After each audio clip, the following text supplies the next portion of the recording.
अब सबसे बड़ा सवाल ये आता है कि क्या ये सारा पैसा काला धन है। स्विस बैंकों में भारतीयों का जमा पैसा 2023 के मुकाबले 2024 में 3 गुना बढ़कर यानी 3.5 अरब स्विस फ्रैंक हो गया है। भारतीय रुपयों में ये रकम बताई जाए तो करीब 37,600 करोड़ रुपए होती है।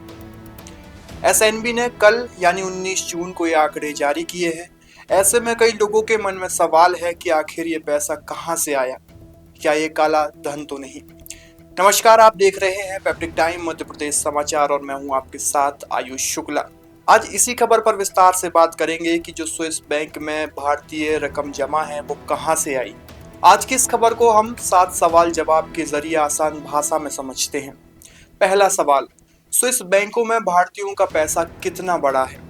इसका जवाब है 2024 में स्विस बैंकों में भारतीयों का जमा पैसा 3.5 अरब स्विस फ्रैंक यानी करीब 37,600 करोड़ रुपए हो गया है। ये 2023 की तुलना में 3 गुना ज्यादा है। तब ये रकम सिर्फ 1.04 अरब स्विस फ्रैंक थी यानी करीब सिर्फ 11,000 करोड़ रुपए। सवाल दूसरा, ये पैसा आखिर किसका है और कहां से स्विस बैंक में आया। इसका जवाब ये है, ये पैसा भारतीय व्यक्तियों और कंपनियों का है जो स्विस बैंकों में जमा है, लेकिन ज्यादातर बढ़ोतरी बैंकों और वित्तीय संस्थानों के जरिए आए फंड्स की वजह से हुई है। व्यक्तिगत ग्राहकों के खातों में जमा राशि सिर्फ 11% बढ़ी है, जो करीब 346 मिलियन स्विस फ्रैंक है यानी करीब 3,675 करोड़ रुपए। यानी कुल रकम का सिर्फ 10वां हिस्सा ही व्यक्तिगत खातों से है। बाकी पैसा बैंकों, वित्तीय संस्थानों, बॉन्ड्स और सिक्योरिटीज जैसे रास्तों से आया है। अब सवाल आता है कि भारतीय बैंक स्विस बैंकों में पैसा क्यों जमा करते हैं। तो इसका जवाब भी सुनिए। तो इसके 4 बड़े कारण हैं। पहला, अंतर्राष्ट्रीय कारोबार और लेन देन आसान हो सके, बॉन्ड्स और सिक्योरिटीज में निवेश से बेहतर रिटर्न मिल सके, स्विट्जरलैंड के स्थिर और सुरक्षित बैंकिंग सिस्टम का फायदा हो सके, विदेशी मुद्रा प्रबंधन और ग्लोबल फाइनेंशियल सिस्टम में हिस्सेदारी बढ़ सके। अब सबसे बड़ा सवाल ये आता है कि क्या ये सारा पैसा काला धन है। नहीं, स्विस अधिकारियों और भारतीय सरकार ने साफ किया है कि स्विस बैंकों में जमा सारा पैसा काला धन नहीं माना जा सकता। ये आंकड़े स्विस नेशनल बैंक एसएनबी के आधिकारिक रिकॉर्ड से हैं जो बैंकों की देनदारियों को दिखाते हैं। इसमें वो पैसा शामिल नहीं है जो भारतीय एनआरआई या अन्य लोग तीसरे देशों की कंपनियों के नाम पर जमा करते हैं। स्विस अधिकारी कहते हैं कि वो भारत के साथ टैक्स चोरी धोखाधड़ी के खिलाफ लड़ाई में सहयोग करते हैं। अब सवाल आता है कितनी बड़ी रकम स्विस बैंकों में क्यों जमा हो रही है। इसका बड़ा कारण है वित्तीय संस्थानों और स्थानीय शाखाओं के जरिए फंड्स का मूवमेंट। 2024 में इसमें भारी उछाल आया, खासकर बॉन्ड्स सिक्योरिटीज के जरिए।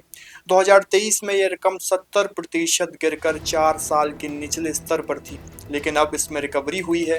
ये पैसा ज्यादातर कारोबारी या संस्थागत निवेश से जुड़ा हुआ है, न कि सिर्फ व्यक्तिगत बचत से। अब सवाल आता है कि क्या सरकार काले धन को लेकर कोई कदम उठा भी रही है या नहीं। तो इसका जवाब है हाँ। भारत और स्विट्जरलैंड के बीच 2018 से वित्तीय जानकारी साझा करने का समझौता बना हुआ है। इसके तहत स्विस बैंकों में भारतीयों के खातों की जानकारी हर साल भारत को दी जाती है। 2019 और 2020 में भी ऐसी जानकारी साझा की गई थी। भारतीय सरकार समय समय पर स्विस अधिकारियों से डिटेल्स मांगती रहती है ताकि ये सुनिश्चित हो सके कि कोई टैक्स चोरी या अवैध फंड तो नहीं जमा हो रहा है। अब इसका आखिरी सवाल है कि स्विस बैंक में पैसा बढ़ना क्या चिंता का विषय है। इसका जवाब है, ज्यादा चिंता की बात नहीं है। स्विस बैंकों में पैसा जमा होना अपने आप में गलत नहीं है। ये वैध कारोबारी निवेश है, विदेशी व्यापार या वित्तीय संस्थानों की गतिविधियों का हिस्सा हो सकता है। लेकिन अगर कुछ पैसा अवैध तरीके से जमा किया जाता है तो उसकी जांच होनी चाहिए। अब चलते चलते स्विस बैंक के बारे में भी थोड़ी सी बात कर लेते हैं।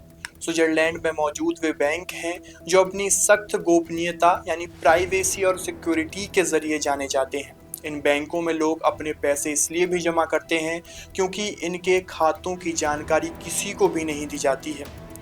अकाउंट होल्डर के देश और सरकार को भी नहीं दी जाती।